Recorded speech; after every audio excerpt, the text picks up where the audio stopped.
Woo, I missed. Good afternoon, Rotarians and guests. Welcome to the Rotary Club of Toledo. It's great to be back with you all, although I have to admit I'd rather be where I was last week. Before we go, and actually Kevin started something last week where he wanted to make sure everybody started talking to each other at the tables, getting to know each other. So we're going to do that again this week and maybe keep going with that. So take a couple minutes, say hi, talk a little bit, and we'll be back here in 2 or 3 minutes.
Okay. So I hope everybody had a nice opportunity to chat and get to know each other a little bit better. As we get going today, I would like to ask Kelly Trame and David Silvas to come to the podium to lead us in a reflection, the Pledge of Allegiance, and also the four-way test. So Kelly and David.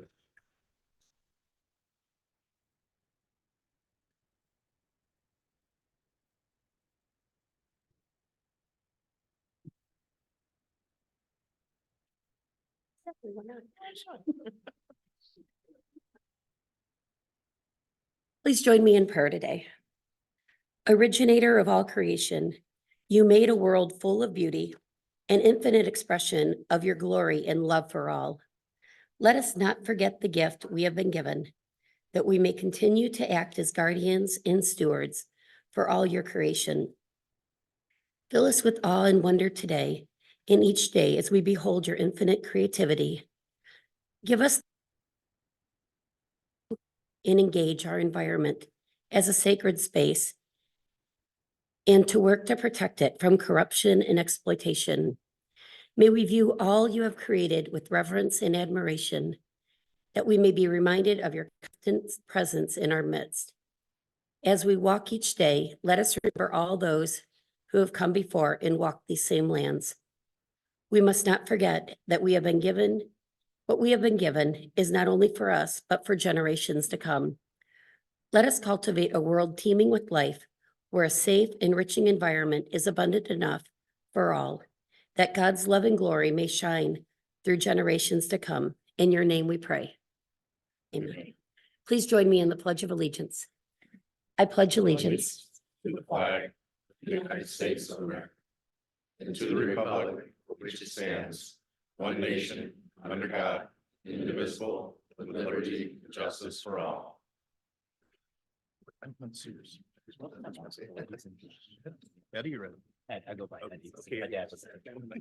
All right, today's my privilege to read and recite along with you guys the four-way test, something that I hold very close to my philosophy, professionally and personally.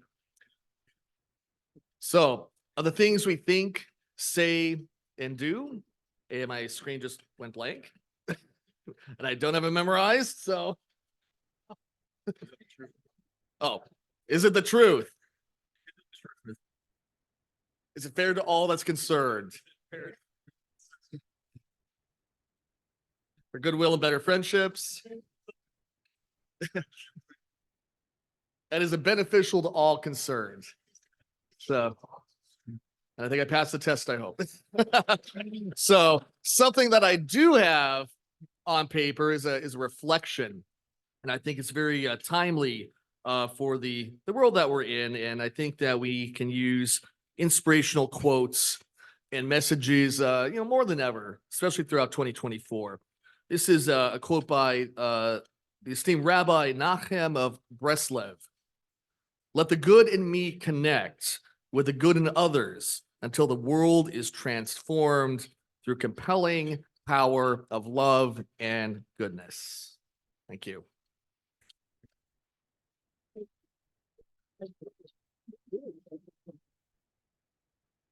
Thank you, Kelly. Thank you, David. Appreciate it. Kelly, well done on memory. As we begin our meeting today, I'd like to thank and acknowledge Hartman Bogan Financial Planning as this month's sponsor and Rotarian Donna Bogan. So Donna, thank you very much. I know we have some out there, but if you have any guests, please come to the floor mic and introduce them.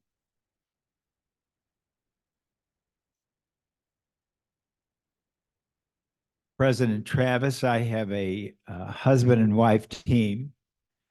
And Eric Fohl is the biggest boiler I know. This is a Boilermaker family, and he's told me that they're going to win the national championship in basketball. Eric is the owner of Patron Saint. If you've not ventured to his establishment on Bancroft, venture over, it's great. His wife, Christina, is an event planner and great people and probably future Rotarians. I like that plug. There you go. Welcome, guys. Thank you.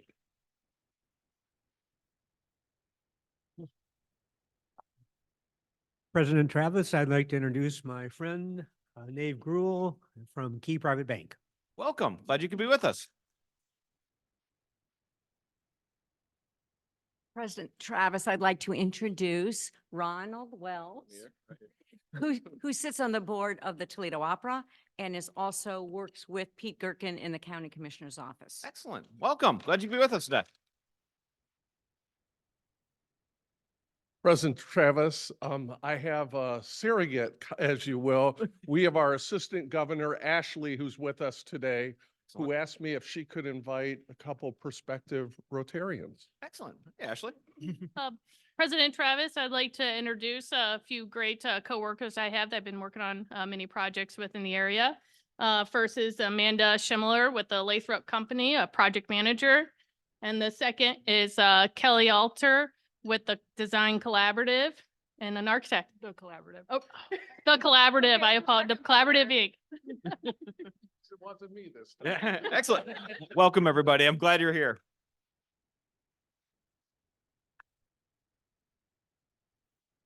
President Travis and fellow Rotarians, I am pleased to represent three guests today. Overachiever.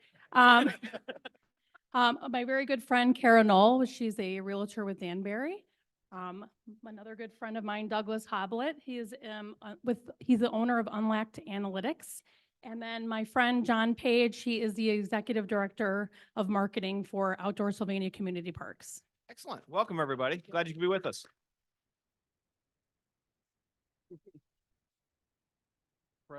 President Travis, I have with me here today Tiffany Lewis. She has her own business and she is involved with pastors' wives and lady pastors in igniting dormant gifts through leadership training. Excellent. Welcome. Thanks to everybody for being here today. So we don't have any introductions this week, so we're going to jump straight into president remarks. We got a lot of fun ones today. First, I want to start with fellow Toledo Rotarians from UTMC, Dave Zelenka, Jean Dries, and Jen Archer would like to invite all of you to the UT Healthcare Symposium that's happening on Friday, April 12th. As you all know, this year's Rotary International theme is mental health awareness and focus there.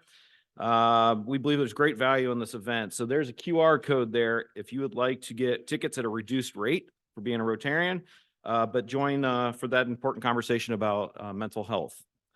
Next, I'd like to celebrate a few folks. Congratulations to Mike Deach on being named the new Executive Director of the John Henry Eldred Jr. Foundation.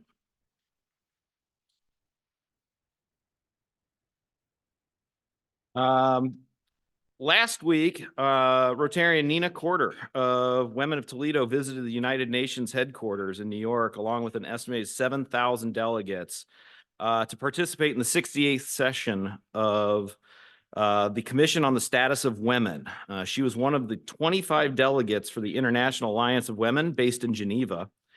Held every year, CSW is the largest global gathering of civil society representatives, government officials, policymakers, and experts to progress on gender equality, discuss pressing issues, and agree on actions to transform the lives of women and girls everywhere. So congratulations to Nina on that really important work.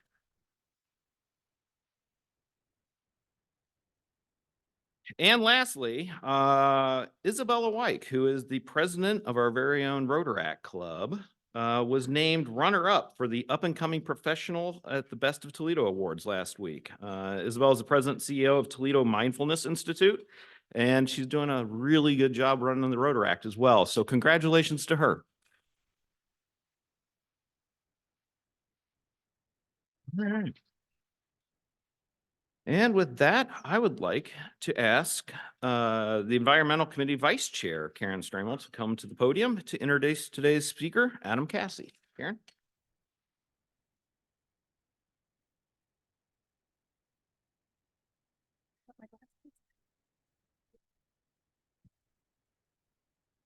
Hello, everyone. I have the honor of introducing our guest today, Adam Cassi.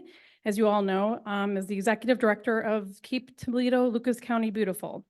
He's been a Toledo Rotarian since 2019. He has 2 children, Wesley and Wyatt. He is, as you know, the chair of our environmental committee. As his co-chair, it's been a great pleasure to work with him. I will say that he's very organized, which makes my job easier. He deeply cares about the environment in which we all live in. He not only talks the talk, but he walks the walk in the community with all the engagement that he's done with all the various organizations. So a little bit more about Adam. And this is compliments of Facebook. He was previously the manager of at the Toledo Zoo. He was the director of event management and marketing at Defiance College. He's also been the executive director at Red Oak Camp in Kirtland, Ohio. His hometown is I'm not sure if I'm saying this right, Ravinia. I'm not from here. Ravenna? Sorry. He's lived in Wyoming, New Jersey, and Ohio the longest, as this is his home. He did spend a semester abroad at the School for Field Studies in Queensland, Australia. So I thought that was very interesting. And he's just really a joy to work with. So I just wanted to say thank you, Adam, for all your work you do. And Adam Cassi, guys.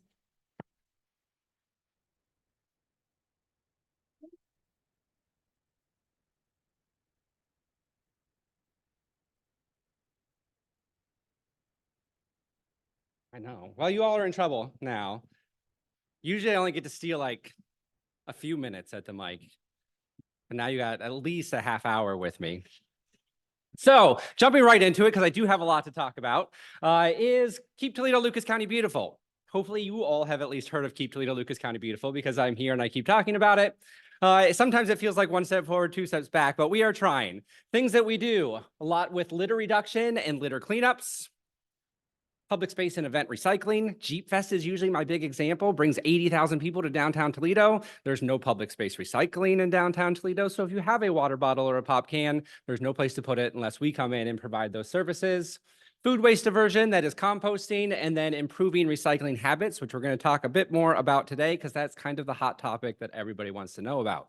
But a little bit more, annually, we provide about 9,000 bags out to the community to pick up litter.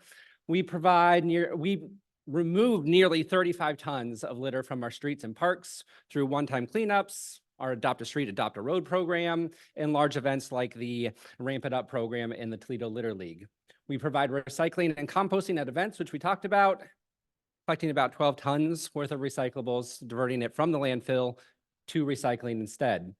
We also focus on things that can't go in your normal recycling that we can take and send to special recyclers, another 60,000 pounds, most of that being pumpkins that we collect around Halloween. We educate about 5,000 individuals through programming, most of that being youth, but also adult programming as well, and do a number of plantings of trees.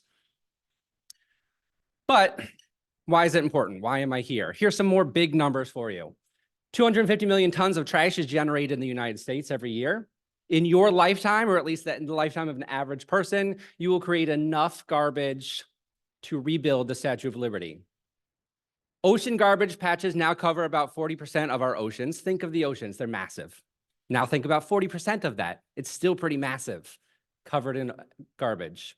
In 2015, the world threw away about 450 billion worth in clothing. I'm sure that number continues to grow. 18.2 trillion pounds of plastic has been produced, and that's still out there somewhere. Plastic doesn't go away. I don't even know how many zeros are actually in 18.2 trillion, but it is a lot. It is the mass of 100 moons, so that seems like a lot. About 1 million plastic bags are used. That is not every year, every hour. It is every minute. I've already been up here for maybe 3 minutes. That's 3 million plastic bags around the world that have already been used and probably thrown right away. By 250, there will be more plastic in the ocean than fish. That is a statistic that we hear often. That is by volume. By volume, there will be more plastic than fish in the ocean. The average person holds on to a piece of garbage for about 12 paces. If they don't see a garbage can in sight or a recycling bin, they will get lazy. They will throw it on the ground. That's the average person, not Rotarians. You'll probably hold on to it to take it home, right? Because at home, you have a better chance of recycling it. 50 billion pieces of litter are along Ohio roadways and American roadways and waterways. So that's across the United States. 35 million tons of food is wasted in the United States every year. That's about 40% of our food. Go to the grocery store, you buy 3 bags of groceries. The equivalent of more than 1 bag is going straight to the garbage. Why is recycling important? Save space in our landfill. When I do this program for younger kids, I say if you're driving to Michigan and you see mountains in Toledo, we don't have mountains in Toledo. Those are landfills. There are a number of them as you're driving up towards the Michigan line on 75. The one that Toledo has on Hoffman Road has about 40 to 60 more years worth of life in it until it is so full that we cannot put any more garbage in it, and we will have to find a new place to build a new landfill. We want to extend the life of that resource as long as possible, so we want to send less stuff to the landfill. Also, recycling uses less natural resources, less wood, minerals. It creates less pollution, uses less energy, and it has economic benefits. It keeps resources local. If we are recycling our water bottles locally, we do not have to rely on other countries to provide us oil to make new plastic. Same thing with glass, same thing with aluminum. If we're recycling it locally, we keep those resources locally, and it creates jobs locally. How are we doing? Well, according to the Ohio EPA, the average landfill in Ohio is 25% paper. This is your landfill, is 25% paper. It is also 3% glass, 5% metal, 13% plastic. We're already up to 53% of our landfill. Over half of it is recyclable. Now, if you're looking at wood and yard trimmings, so green waste, also food scraps, that's another 31% that could be composted. We're at 84% of our landfill doesn't even need to be there. So we want everybody to recycle correctly. Let's run through the easy stuff first. Recycle your bottles and your cans. Rinse them out. We want them clean. They do not have to be pristine. I get somebody sometimes that raises their hand and says, I run my recyclables through the dishwasher. That is excessive. You don't have to do that. What I look at is more like food residue versus food waste. If it's got a smudge of peanut butter sauce on it or some crusted spaghetti sauce around the rim, that is okay. We can handle food residue. We cannot handle 3 inches of spaghetti sauce. So rinse it out 2 or 3 times, put the lid or the cap back on. So that is a plastic water bottle with a plastic lid. Yes, put the cap back on. If it is a mixed container, like a pickle jar, you got a glass jar with a metal lid, still put the cap back on. Paper and cardboard, absolutely. Recycle those. And I still say the same thing. Food residue is okay. Food waste is not. If you have a pizza box and it's got some oil on it, that's okay. Put it in the recycling. If it is covered in oil, if you like poke it and it's saturated, we don't want that. If it's got chunks of cheese and pepperoni on it, put that in the garbage or the composting. Rip off the top maybe if the top is recyclable. Cartons, yes, absolutely. Same theme though, rinse it out, shake out the excess water, cap or lid back on. Plastics, yes, recyclable. Rinse them out, put the cap back on. Find the recycling symbol. Plastics are a little bit tougher. You want to find the recycling symbol on it. It's going to have a number in it. The inside information is 1s and 2s are very recyclable. So if you find the number and it's got a 1 or a 2, recycle those things. That's usually your plastic water bottles, your milk jugs. After you get through 1s and 2s, we often don't see a true recycle anymore. We see what we call a down cycle. So it's going to be turned into some sort of composite plastic, like a bench or a picnic table or plastic lumber. And it's going to be that plastic then for the rest of eternity. But that's still the best thing to do with it. If you have it, put it in the recycling. We'll turn it into something new. But we do also learn reduce, reuse, and recycle back in probably 4th grade. So I really do like to push reduce and reuse with the plastic as much as possible because there's only so many times we can recycle those things. What's the problem with recycling? Why is it not working as well as we would like it to? I kind of boil it down to 4 different things. 1, single stream recycling is a little bit confusing. Back in the day when recycling first started, maybe some of you remember back in the day, recycling was a bit tougher. You had to put some effort into it, but you probably did it correctly. And what it looked like was in your garage, you had 3 or 4 bins. One was for plastic, one was for aluminum, one was for glass, and everything was sorted and everything was clean. But gone are our clean and organized bins. Now we have what looks like a dumpster, and some people kind of use it as a dumpster. The next thing is what we call in the biz wish cycling. So a plastic coat hanger, it's plastic. I wish it was recyclable, but it is not. I wish you could put it in the recycling bin, but if you do, it's just going to cause problems.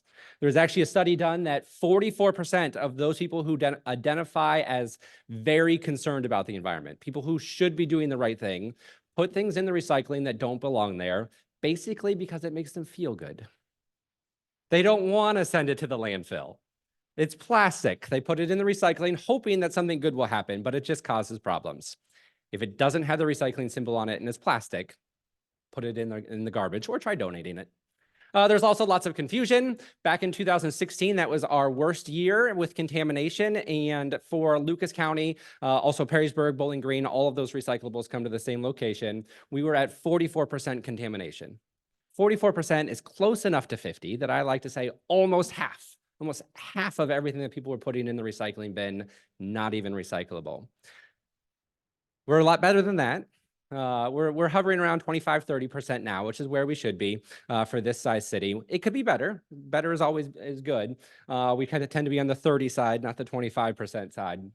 But 44% is getting way too much. And the last thing is apathy. There are these rumors out there that recycling just goes to the landfill and it doesn't work and it's broken. And all of those are just rumors. Recycling's been around a long, long time. It works fantastic for paper and cardboard and aluminum. In most places, glass, if you're in a community that takes glass. And it is helpful for recycling. There's also a rumor that if your neighbor is doing a bad job, your recycling is going to the landfill. That's not true. It is all about percentages. If you're at 20-30% for your neighborhood, all of your recycling is getting to the recycling facility and getting recycled. So if you know your neighbor is doing a bad job and they're at 60, 70% contamination, that just means you need to be at like 5% so that it evens out.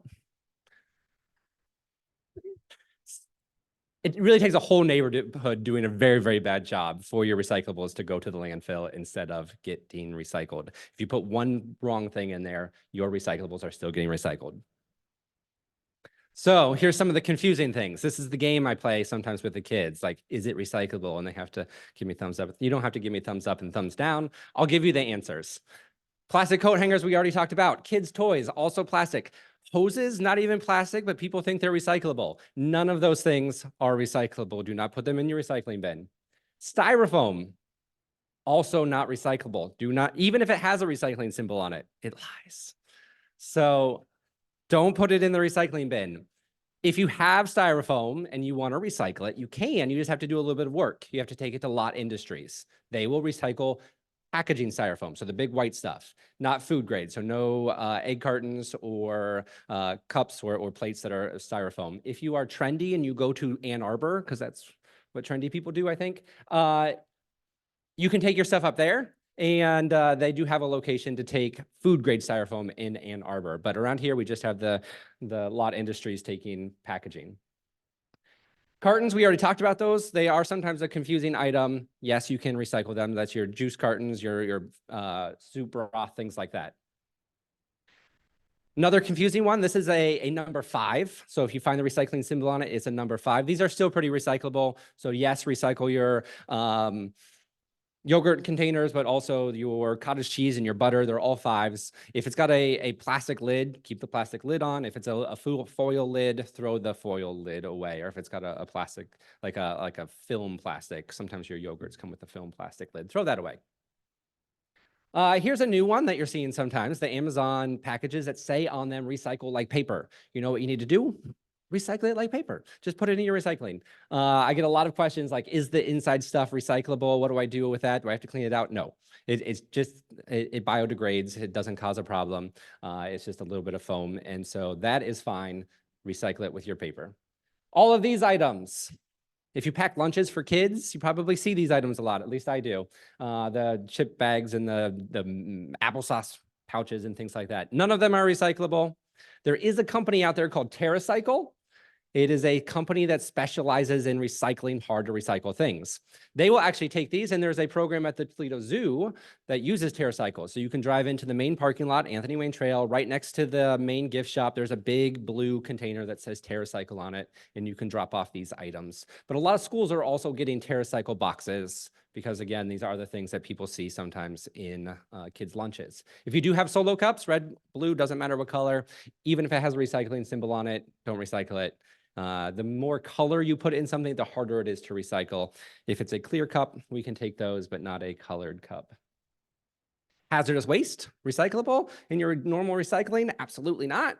But it's also hazardous waste. We don't want it in the landfill. So what do you do with it?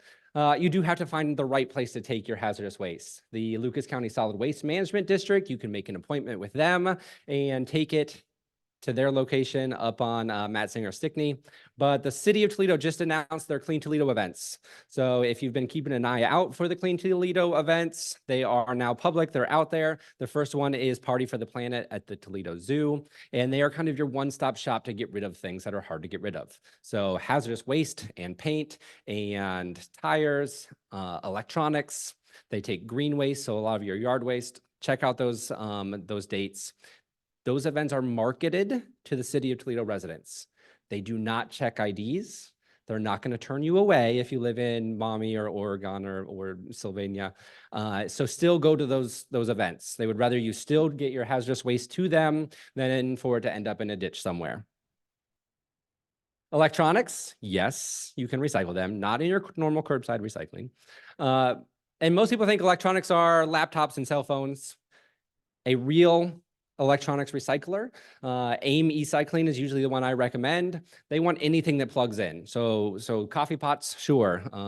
Holiday lights, yes. They will take anything that plugs in or has batteries. Clothing, I mentioned, it is an item that you can recycle. How do you recycle clothing? You donate it. You donate it to Goodwill, Salvation Army, Easter Seals. Even if it is not even if you know that they cannot resell it, still donate it to them. They will package all that stuff up and they do send it to a textile recycler. So if it's got a stain on it, if it's got a hole on it, still donate it to them and they will do a good job with it. Do not use the strange box in the gas station parking lot that says recycle your clothes here. Those things are very hard to audit and know where that stuff goes. So I'd say use one of the reputable Easter Seal, Salvation Army, Goodwill. These items, they seem like they should be recyclable. Most of them are paper products. I think they all are. None of them are recyclable. Your Pringle jar, my kids like Pringles and my job is recycling. I have no idea how to recycle it. It has got a metal bottom and a foil inside, a plastic top. You can't separate those things, so just throw it in the garbage. The freezer meals. So if you're looking at freezer boxes, sometimes they are they're coated in plastic. That keeps the food inside from getting freezer burnt, but also makes it impossible to recycle. So what I tell people to do is kind of scratch at it. If it seems like you get a little bit of a film underneath your fingernail, that is plastic, throw it in the garbage. Shredded paper is too small to recycle most cases. Republic Services doesn't want it. So you can't put it in your bin if Republic Services is your carrier, which most of you probably have Republic Services. If you do want to recycle it, take it to a county drop-off location. Most of your Krogers have a county drop-off location in the back. But you do have to put it in a brown paper bag, kind of roll it up, maybe staple it, because those bins actually go to Oregon, Gateway Recycling in Oregon, and they will actually take shredded paper and recycle it. Receipts, again, when I do this for youth, I say go home and Google receipts just because it's good. It's a good homework assignment. They are covered in carcinogens. You shouldn't even touch receipts. If somebody says, do you want a receipt with that? Say, no, I don't want a receipt. Because they are not healthy. We don't want to recycle those into construction paper for our kids. So just throw those away, and paper cups are hard to recycle as well. Throw those in the garbage. Phone books. Who even gets a phone book anymore? I got one the other day at my house. And I was like, what is this? So on it, there's a number or an email that you can call to stop getting them. So try reducing first. If you do have them, paperback books or junk mail, all of that, yes, is recyclable. Yard waste, this is one that confuses me. I know that paper is made out of wood. That does not mean that wood is recyclable. I see sticks all the time in our recycling bins. Sticks, leaves, grass, don't put it in. Here's one I like to put in just because everybody seems to have a recycling bin in their kitchen. Don't ignore your bathroom or your laundry room. Lots of recyclables coming out of there. The only time I tell people to throw away the cap is if it's got a little pump on it. We can't recycle that. It's probably got a spring or something in it. So throw the pump away, recycle the rest. Still wash them out, but only 2 or 3 times. Somebody will say, like, do I have to rinse it out so many times that I don't get bubbles anymore? And I said, that's probably never going to happen. You can rinse it out for eternity and you'll still get bubbles. So 2 or 3 times, it'll fill up your sink with bubbles, make the kids do it. It'll be fun, and then recycle it. Toothpaste, sometimes you can find a little thing on it that says this is recyclable. It's a new thing that they're putting on there, and it's not true. I am sure there are some places in the United States that can take toothpaste tubes and recycle them, not Toledo. The people that are taking our recyclables do not want toothpaste tubes. So still in the garbage for those. And plastic bags. I have more conversations about plastic bags in my daily job life than anything else. Don't put plastic bags in the recycling, and don't bag your recyclables. A recycling facility is very automated. It's all machines. If your recyclables are trapped in a bag, they cannot get sorted. And the people that work there do not have the time or desire to open that bag up and see what's inside. So it'll get snagged and it'll go into the pile that goes back to the landfill. But also just plastic film in general kind of clogs up the machinery, causes problems. You can recycle it back at your grocery store. And it is plastic film, not just plastic bags. So the wrapping around your toilet paper, the wrapping around your paper towels. My dog food bag is made out of a plastic film. Bubble wrap is plastic film. All of that can go back to the grocery store with your plastic bags. Blue Amazon envelopes. They actually have the recycling symbol on it and it says store drop off. That store drop off symbol means take it back to your grocery store with your plastic bags. That's what you'll see on the boxes at most of your grocery stores. And it does list a number of things. So you can take all of that back to the grocery store and you'll be surprised how fast you'll accumulate that plastic. We see a lot of it. So I do want to take just a couple minutes to focus on plastic and pick on it a little bit because it needs to be picked on. There was a study done not too long ago. University in Pennsylvania did this. They found that back in the 1950s, we were not producing very much plastic. Somewhere around the 80s and 90s, we decided plastic was amazing. Let's wrap everything in plastic and package everything in plastic and make everything out of plastic. And our amount of plastic production just skyrocketed. And so they wanted to figure out where it was all going. And they found out that about 50% goes to the landfill. Now, that's not all bad because there are some plastics that you cannot recycle. If it's a coat hanger, if it's a 5-gallon bucket, if it's a kid's toy, that needs to go to the landfill if it has no place else to go. Less than 10% is being recycled, which is an issue. But then they said the rest is unaccounted for, and that's only about 60%. And we said, where's the rest? Well, we know where the rest is. You guys all probably know where the rest is. It is out in the oceans. Oceans have these big currents that kind of push things into the middle of the current. If it's a napkin, it's going to decompose. Even aluminum and glass, it takes a very, very long time, but it will decompose. Plastic does not do that. It does not decompose. And we hear about the ocean a lot. Whales eating plastic bags and turtles getting straws stuck in their nose. Go on social media. You'll find lots of issues with plastic in the ocean, but it is every single body of water. So up in Lake Superior, about 7,000 particles of plastic per kilometer squared, but all the lakes do flow from one to the next. By the time you get down to Lake Erie, you're looking at 46,000 particles per square kilometer of plastic in Lake Erie. If you are someone who fishes, don't eat fish out of Lake Ontario. It's even worse. And from there, it just goes out to the ocean and continues to cause even more problems. Plastic bag gets in Lake Erie, gets in the ocean. What happens? Well, it gets hit by waves. It gets hit by UV radiation. It gets brittle. It falls apart into smaller pieces of plastic. That's where we get the term microplastics from. Might get into the food supply for fish. Fish eventually ends up at Red Lobster and we eat the fish. I do get sometimes when I do this for youth, somebody says, I don't like Red Lobster. I don't eat fish. Fish is not the only thing we get from the ocean or from the water. There was a study done on salt. If you are the average American, you're getting about 212 particles, or you're getting about 180 particles of plastic through your salt consumption. And most Americans probably eat more salt than they're supposed to. Beer is a big business in the Great Lakes region. Not Great Lakes Brewery specifically, but in our region, we found that the average adult consumes about 520 particles of plastic through the beer they consume. But look at tap water. That you actually need. You need water. And 5,100 particles of plastic is what we're consuming through our tap water. Big business saw this and they said, you know what you should do? You should drink bottled water. That doesn't make any sense. So they had to do another study that putting plastic or putting your water in your plastic doesn't fix the problem of having plastic in your water. They actually found that the friction of opening the cap for the first time is enough friction that particles of plastic are falling in your water and you're consuming it. The estimate is now that the average American consumes about a credit card's worth of plastic every week through the food that you eat and what you drink. And we are just now starting to figure out what that is doing to people. So what are we going to do? We've kind of done this before, like fixed big problems. The two examples I like are the ozone layer. Do we remember when the ozone had a giant hole in it? It doesn't have a hole anymore.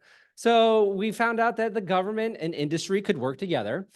Countries, all of the countries almost, were working together to fix this problem. The scientific community was providing information and people were listening. Lawmakers were listening, policy makers were listening, the government was listening, and there was a lot of education and awareness out there to get the public on board as well. Same thing with restoring the Dust Bowl. Government and farmers worked together. Scientific community was providing information. People were listening. There was education. There was awareness. Everybody made a change. What do we need to fix the problem of plastic and recycling in general, to be more sustainable? We need the government to create policies to hold companies responsible for the waste that they create. We need investment in recycling infrastructure. Some of that is happening. We're seeing a lot of funding right now coming out of the government for recycling infrastructure. What do we need from industry? A focus on doing the right thing. And often those industries will see a return in that investment. People are willing to pay more, travel more, and buy things if they know that they're doing the right thing for the environment. We need to eliminate planned obsolescence. People are making things to break on purpose so that you have to buy a new one. People always say, well, back in the day, my refrigerator lasted forever, or my stove. Well, that is because they were built with no planned obsolescence in them. Now they're supposed to break, so you have to buy a new one. And then reduce packaging and use of resources. What do we need for the individual? Demand businesses create products for recycled materials that are also made out of recyclable material. You do that with your money. Buy products that are made out of recycled products and that are recyclable. Demand that local government provides better recycling programs. Buy local and buy recycled. That is great if you're recycling things in your recycling bin, but if you don't buy those things back again, that's not really recycling. Recycling is using it, getting it back again in a new form. So make sure you're buying things that are made out of recycled products. Reduce, reuse, and recycle. I mentioned that. And then there was one that actually got cut off at the end, which is vote. If you are concerned about the environment, vote in a way that represents that. With next time, then you have the option to do that. We are making progress. The city of Toledo just got $6.1 million to plant trees over the next 5 years. That's exciting. The city of Toledo also has a new program called 1% for the environment. 1% of the general operating fund is now dedicated to environmental projects, just like it is to the arts, which has been around for a number of years. They're working on a Delaware Horseshoe Island and Clark Island restoration projects, which is good because the city of Toledo doesn't have a lot of places to do restoration projects and planting trees. So they've got a couple islands out on the Maumee River that they're working on, as well as Penn 7, which is a little park just north of town. Lucas County building, Lucas County Solid Waste Management District. So the city is doing a good job. The county is doing a good job too. They are building a MRF. Not that MRF, this MRF right here. So a MRF is a recycling facility, and to call it a recycling facility is kind of a misnomer. We don't recycle anything at a MRF, which is a material recovery facility. Material recovery facility. It's just where we sort things. And so like this top picture is one of the machines where the light stuff, the plastic and the paper is just floating across the top. The heavy stuff, the aluminum, the glass is falling through. We've got a number of different machines and some people on the line picking out things that don't belong there. It is a sorting facility. Right now, our closest one is 90 miles away. So we are just taking all of our recyclables and transporting it 90 miles to take it to the closest MRF. And so having one local in Lucas County going to reduce the cost of recycling and really improve how we're recycling in Lucas County. It should be up and running by 2026. Very exciting stuff for me. But it is very exciting for our area as well. We should see a huge increase in recycling, as well as almost like secondary industry popping up. If we're going to sort glass, that's great, but we might need a second industry to sort it further by color or by material so that someone like OI or Pilkington NSG can use it again. Taking off my Lucas County Beautiful hat for just a minute and putting on my Toledo Rotary chair of the Environmental Committee. There is an eclipse coming, if you have not heard. And we are at Keep Toledo Lucas County Beautiful collecting all of the glasses back afterwards. Those that are in good shape, we are donating to an organization called Astronomers Without Borders. Those that are beat up, we are going to recycle with Gate Recycling over in Oregon. I will be bringing boxes to the Rotary meetings for at least a week or two after the eclipse is over. So if you have glasses at home, if you and your family have glasses, you can bring them back to the Rotary. There will also be collection boxes at all library locations and the Imagination Station. So if those are more convenient, take them there. One of the big events that Keep Toledo Lucas County Beautiful does over the summer is our competitive litter cleanup. Last year, we had about 36 teams that collected almost 40,000 pounds of litter throughout the city of Toledo and the rest of Lucas County. One of those teams was not a Rotary team, so I think we should change that. This year, we are going to form a Toledo Rotary Litter League team. We are still looking for a fun name, so if you have a fun name for our team. But you'll see more information about that coming out of the Environmental Committee as we get closer to June when that event kicks off. And then hopefully we'll see you at one of the litter cleanups throughout the summer. And lastly, I did not bring any flyers or any educational material to this meeting because we are going to put some information in the spoke over the next couple of weeks. Throughout the month of April, we'll have like a sustainability little fact sheet for you. 1 week will be the recycling guide, another week will be our guide for composting, and then we'll continue from there. So over the next 4 or 5 weeks, you should see some information in the spoke about sustainability tips and things that you can do during Earth Month, and then build that habit throughout Earth Month and keep doing it for the rest of the year. So that is all I've got. And hopefully you are a little bit more educated. This is I don't know if this was a scientific study that was done, but if you've got additional questions for me, I am willing to take them. I've got about 7 minutes.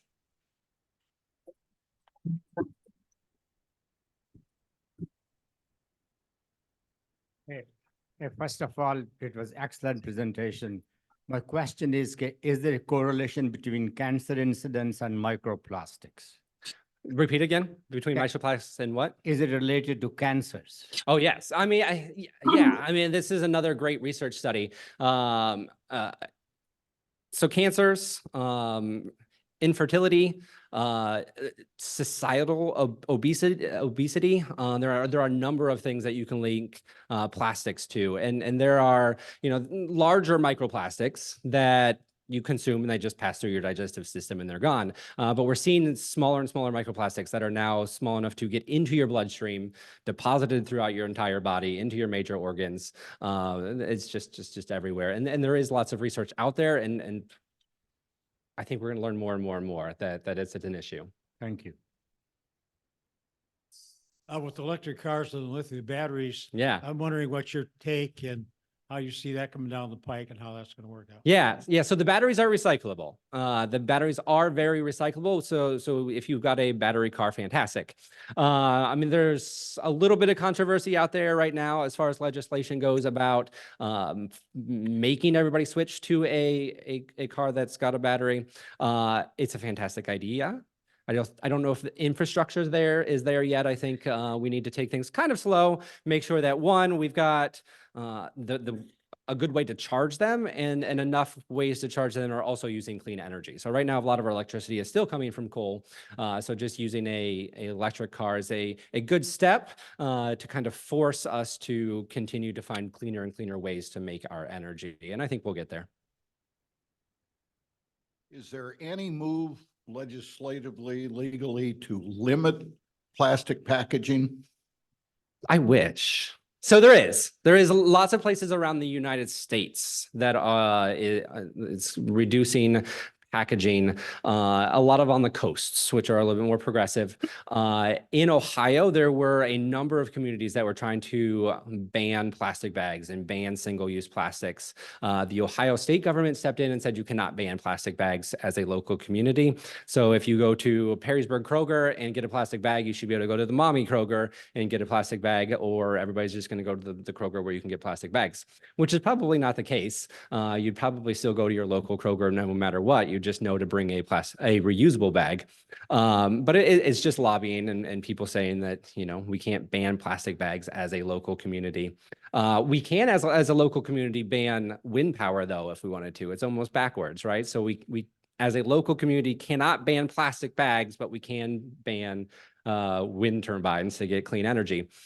So it's a matter of pushing state government and federal government to do the right thing. And also businesses. I mean, if you go to Aldi, you're not going to get a plastic bag. Kroger has been dragging their feet on banning plastic bags. They said they were going to years ago, but they haven't because they're afraid to. And if they did, I think everybody would be really, really angry for like a month. And then you would know just to bring your reusable bag. Great presentation. Thanks, Adam. I just had a question about the recycling the clothing because at all of the elementary schools in the area, they have a program where you bring in any like stained clothes or, anything like that, and they recycle them. So I was a little concerned when you said, don't drop them off at the gas station one. I don't know if it's the same program, hopefully not, because they get a kickback to the school with as much as they donate. So obviously it's a great fundraising for them, and it's great for moms like me that their kids grow out of their clothes in like a day. So, Sure. that type of thing. So can you explain, I don't know if they're different programs. Yeah. And then this is just a little plug that if anybody's interested in any of this, come join the environmental committee. That's Good it. plug. I appreciate that. Yeah. So yeah, I mean, I think those schools often are first reusing them. A lot of them have a local partner, not even a Goodwill Salvation Army Easter Seals, but maybe just a local church. We know of a couple of locations that are partnered with local churches to provide those clothing, or even some of them have a shared closet within the school that they can donate those back out. And of course, reusing is better than recycling anyways. So more we can reuse those, the better. But if it is a school, I'm sure they're connected with a reputable organization, especially if they're getting a kickback. Yeah. So Adam, after 40 years, you're telling me that my wife should take the recycles out of the plastic bag, in the kitchen where you dump them in there and put them into the thing? Yes, they should be separately. loose. Yeah. So all these years we've put recycled inside plastic bags, it's worthless? I don't want to tell you that that it's been all for nothing. No. I mean, so you saw the machinery, right? The There's a truck, it lifts it up, it dumps it, it dumps it again when it gets to the recycling facility. There are lots of opportunities for your bag to break, and that's what you're hoping for. That is what you're hoping for. And it happens a lot. But we want to try to avoid that as much as possible. It should be loose. Make sure everything is loose. Lots of people put, they'll reuse a grocery bag in a little recycling bin, and then they tie it up in this nice little bow and they throw it in the recycling bin. And that basically traps the recyclables. So you tell her to make them loose. Thanks, Adam.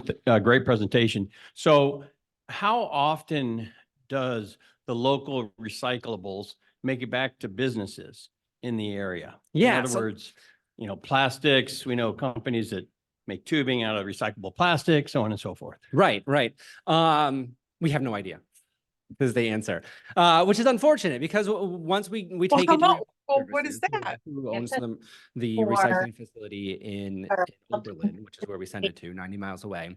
We don't have really a good way to track it from there. So that's one of the exciting things about having the recycling facility here in Lucas County, managed by Lucas County, is we'll be able to know, that our aluminum went to Omnisource and Kripke, and that our glass went to Recycle Services over in Sylvania, and then they sorted it and it went to OI and Owens Corning for fiberglass. And we can track all that. And our plastic, plastic is tough, and I sometimes have a hard time with plastic, but there's a good local story with plastic. If you recycle plastic in Northwest Ohio, it probably goes to Bowling Green to Phoenix Technologies and goes right across the street from there to the Coke bottler, which is down in Bowling Green as well. And it comes back to your store within a few weeks as a new plastic water bottle. So it does work. And I think we'll be able to track that much better once we have handle of that. I just got the evil eye from Travis, so I'll keep it quick. I wanted to make sure I understood in your presentation with my good friend Eric from Patron Saints here. I think I understood that beer is healthier than water.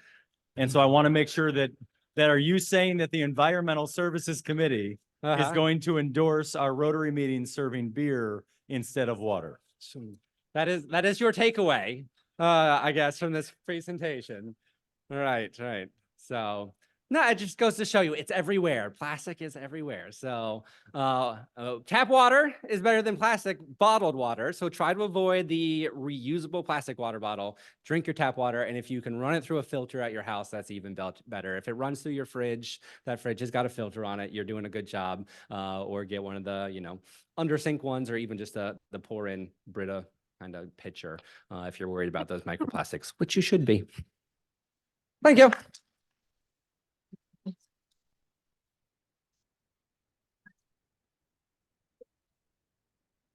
I always knew I was a health nut. That's why I drink beer. Okay. Adam, thank you very much. For those of you who don't know, Adam actually was a last-second replacement again because I am setting a record this year for the number of cancellations of speakers. So we're killing it, but thank you so much for not only stepping in, but also giving a hell of a presentation. It was great. So thank you very much. As you know, we will be presenting you with another copy of Historical Tales of Toledo that you may recycle at your convenience. We'll also be making a donation in your name to the Polio Plus campaign. So Adam, again, thank you. Okay, there will not be a meeting next week due to Easter, so happy Easter to all of you who observe. We also will not be having a program on April 8th because something's happening with the sun or something, I don't know. We will be back here on Monday, April 15th, when we're joined by Stephanie Campo of the Gordie Howe International Windsor Bridge Project. That's a lot. So there are 2 meetings this afternoon. Youth Services will be meeting in Summit A. The Peace Committee will be meeting in Summit B. And with that, go out, create hope in the world. Have a wonderful Easter. See y'all in a couple of weeks. We're adjourned.